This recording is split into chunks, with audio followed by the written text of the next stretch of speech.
మరో breaking news చూస్తున్నాం. ఢిల్లీ పర్యటనలో ఉన్న సీఎం రేవంత్ రెడ్డి కేంద్ర హోంమంత్రిత్వ శాఖ అమిత్ షాతో భేటీ అయ్యారు. తెలంగాణకు వరద నష్టం సాయంపై పెంచాలని అమిత్ షాకు విజ్ఞప్తి చేశారు. ఇక తెలంగాణలో వరదలు సృష్టించిన విధ్వంసాన్ని రేవంత్ రెడ్డి వివరించారు. ఈ భేటీలో మూసీ ప్రక్షాళన అంశంపై కూడా అమిత్ షాకు వివరించారు. కేంద్రం చేపడుతున్న నమామి గంగే ప్రాజెక్టు తరహాలో మూసీ ప్రక్షాళన కార్యాచరణ కూడా నిధులు అందించాలని రేవంత్ రెడ్డి హోంశాఖ మంత్రి అమిత్ షాను కోరినట్లుగా తెలుస్తా ఉంది.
బ్రేకింగ్ చూస్తున్నాం. ఢిల్లీ పర్యటనలో ఉన్న సీఎం రేవంత్ రెడ్డి కేంద్ర హోంమంత్రిత్వ శాఖ అమిత్ షాతో భేటీ అయ్యారు. తెలంగాణకు వరద నష్టం సాయం పెంచాలని అమిత్ షాకు విజ్ఞప్తి చేసినట్లుగా తెలుస్తోంది.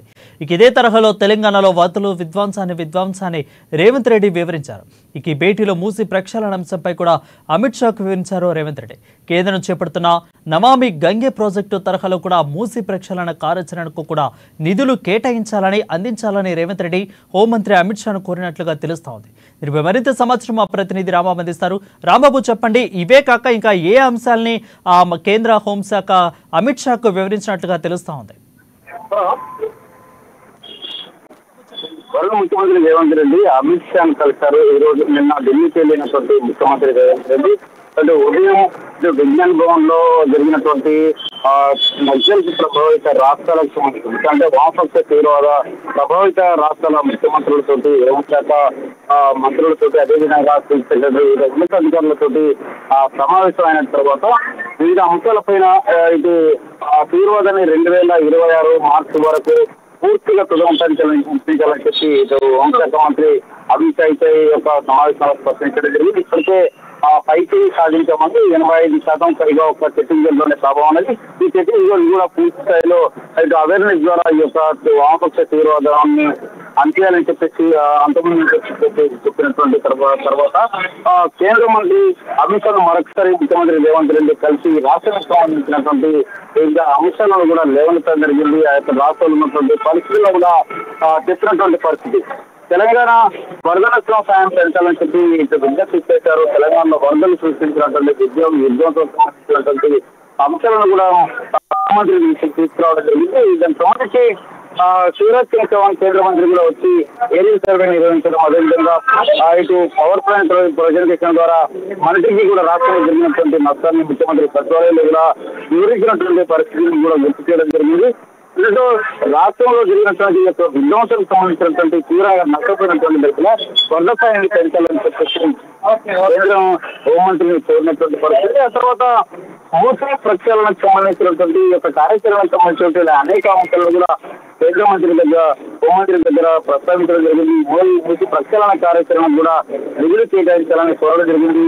ఆ కేంద్రం చేపడుతున్నటువంటి నమామి గంగే ప్రాజెక్టు తరాలు మూసీ మీద ప్రక్షాళన చేస్తామని కూడా చెప్పినటువంటి నేపథ్యంలో ఈ యొక్క మూసీ ప్రక్షాళనకు నిధులు పెడతాలని చెప్పి సహకరించాలని చెప్పి రాష్ట్ర అభివృద్ధికి కేంద్రం సహకరించాలని చెప్పి ఇటు కేంద్ర హోంశాఖ మంత్రిని కోరినటువంటి పరిస్థితి. మొత్తానికైతే ఢిల్లీ పర్యటనలో ఇటు రేవంత్ రెడ్డి ఇటు హోంశాఖ మంత్రిని అంటే హోంశాఖ సమావేశానికి హాజరవనే కాకుండా హోంశాఖ మంత్రితో కూడా సమావేశమై ఈ యొక్క రాష్ట్రానికి సంబంధించినటువంటి అనేక అంశాలను కూడా దృష్టికి తీసుకొచ్చి ఈ యొక్క సమస్యను పరిష్కరించాలని కోరినటువంటి పరిస్థితి.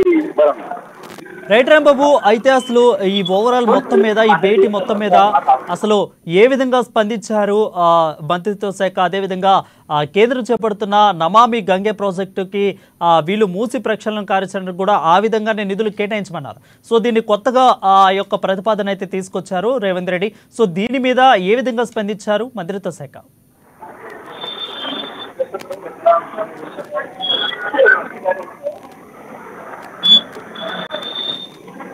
రైట్ రాంబాబు, మొత్తం దీని మీద అసలు మంత్రిత్వ శాఖ హోంమంత్రి అమిత్ షా ఏ విధంగా స్పందించారు, అదేవిధంగా కేంద్రం చేపడుతున్న నమామి గంగే ప్రాజెక్టు తరహాలో ఇప్పుడు మూసీ దాన్ని అది కూడా నిధులు కేటాయించమన్నారు. ఇది ఒక కొత్త ప్రతిపాదన. దీని మీద కేంద్ర హోంశాఖ మంత్రి అమిత్ షా ఏ విధంగా స్పందించారు?